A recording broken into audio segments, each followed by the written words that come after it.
How to fix the HGV driver shortage. Well, how do we fix the HGV driver shortage? That's what this topic is about today.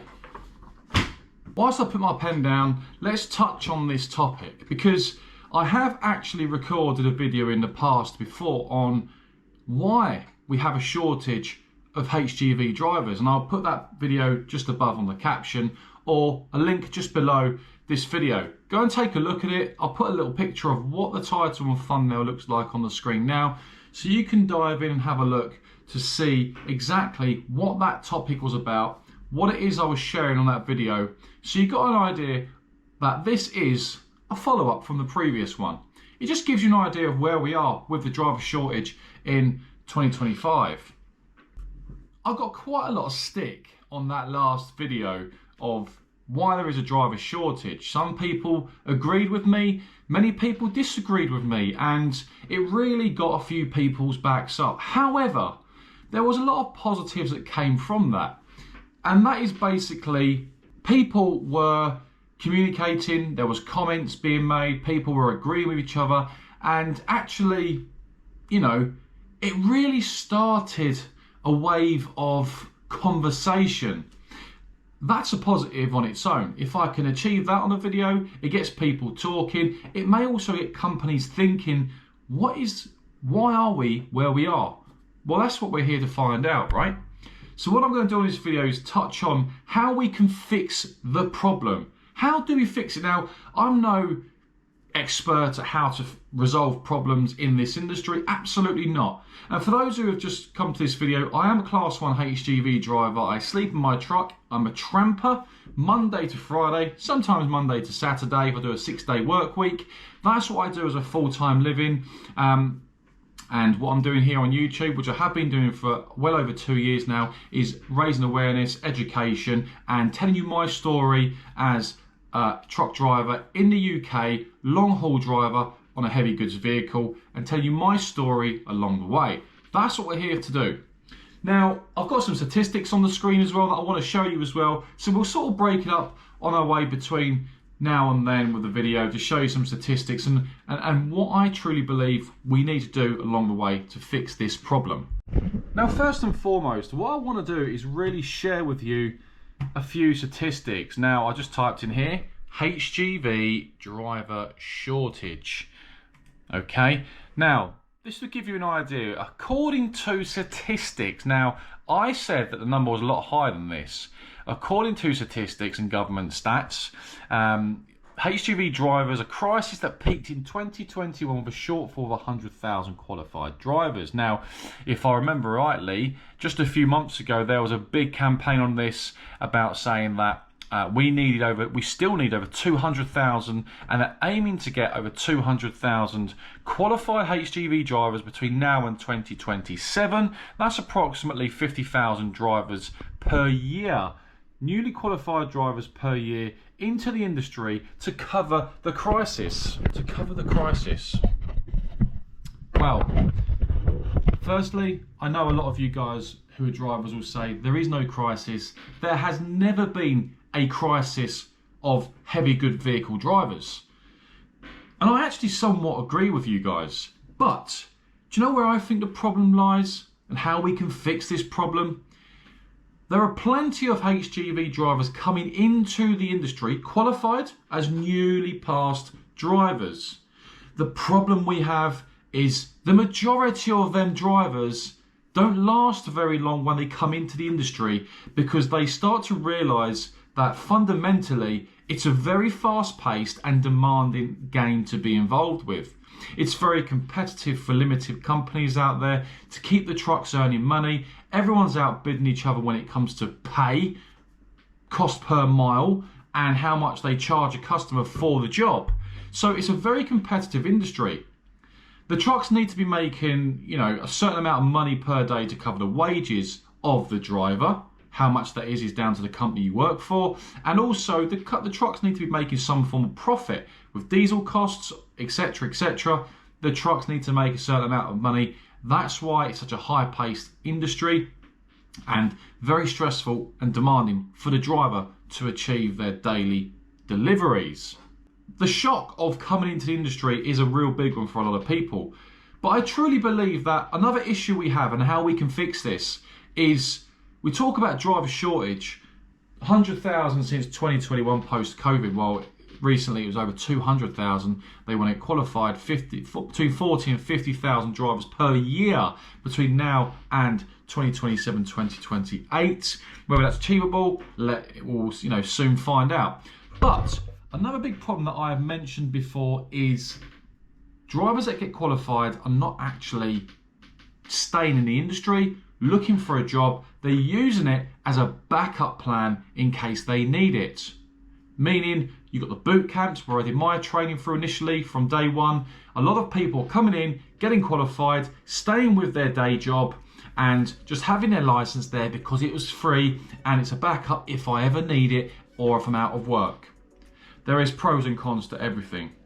And I would recommend anyone coming into this industry that if you do pass your license, do not leave it too long to go in behind a Class 1 heavy good vehicle steering wheel, because you'll soon forget the length, the weight, the height of your vehicle and the feel for how the vehicle drives and operates if you leave it too long. Believe me, experience tells you everything.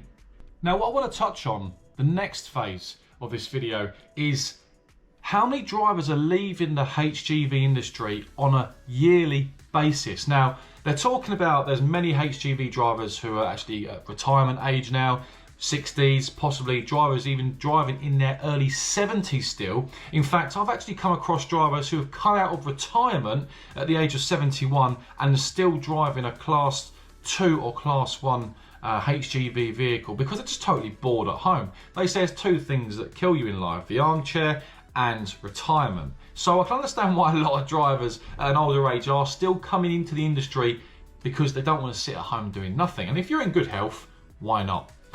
But looking at some more statistics here, is we talk about shortage, and from just looking at Google, HGV driver industry in the UK is experiencing a significant loss of drivers each year. Specifically, 12,000 HGV drivers are leaving the industry annually, while only 6,000 are entering according to the source. How true that is, I don't know. Now, they say there's a decline of 68,000 HGV drivers across a 4-year period. Now, obviously, I do believe the statistics are slightly higher with that. However, this will be due to drivers retiring, obviously getting older in retirement age.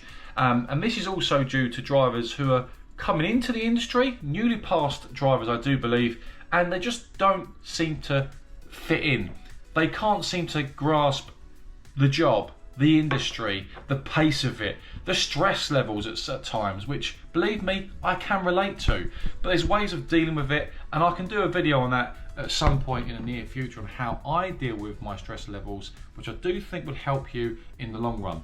Now, I do get questions from students. I do get questions from newly passed drivers who are working for companies. They message me on social media and say, I've been doing this for a week, I've been doing this for 2 weeks, a month, 2 months, I'm not sure whether it's for me, what do I do? And I say, stick it out, give it time. It takes time to settle into the industry. If you jump at first hurdle, you're never going to experience the truth and the actual real feeling being in the industry and working behind the steering wheel. It can be a very fun job, and it is what you make of it. So stick it out, don't give up too soon is my advice. But before we finish this video, I just want to touch on what I truly believe. And if you do want to add some content to this and some comments, click on the link below, enter the comment below on what you think the industry needs to do to improve the industry and keep drivers in the industry. I truly believe that companies need to be a lot fairer with drivers. they need to keep drivers' morale as high as possible, and caring about the drivers is a big thing. So when I say caring, I'm talking about the well-being of drivers. Now, when I say this, I don't speak on behalf of myself. The reason why I say this, and even I do go through my phases, and you work on your own in this industry or in this job. You're on your own a lot, you're isolated a lot. You've got to think of ways to get through your day, your nights, entertain yourself, speak to your loved ones, your friends, your family, whatever. But it is a very lonely job, whether you're a day driver, night driver, or a tramper. But I do believe the welfare of drivers needs to be taken into consideration for us to really counteract the shortage, as well as just training drivers. You can train new drivers to drive a class 2 or a class 1 all day long. It's not going to keep them in the industry. The training providers will love that because their job is to get people passed, so they get paid, etc. But the fundamental long-term issue of it is keeping the drivers from when they pass to actually staying consistent in the industry and being happy to be an actual HGV driver. Now, I do believe morale is really important, and the well-being of drivers needs to be taken into consideration. I also do believe pay is a real problem in this industry. You just have to go onto Indeed, Total Jobs, go onto any sort of recruitment website and look at the terrible and astonishing, disgusting pay that some companies are willing to pay HGV drivers in this industry. And believe me, I do look at jobs myself, do my research. Even before I actually record this video, I've done some research to look at how poor it is.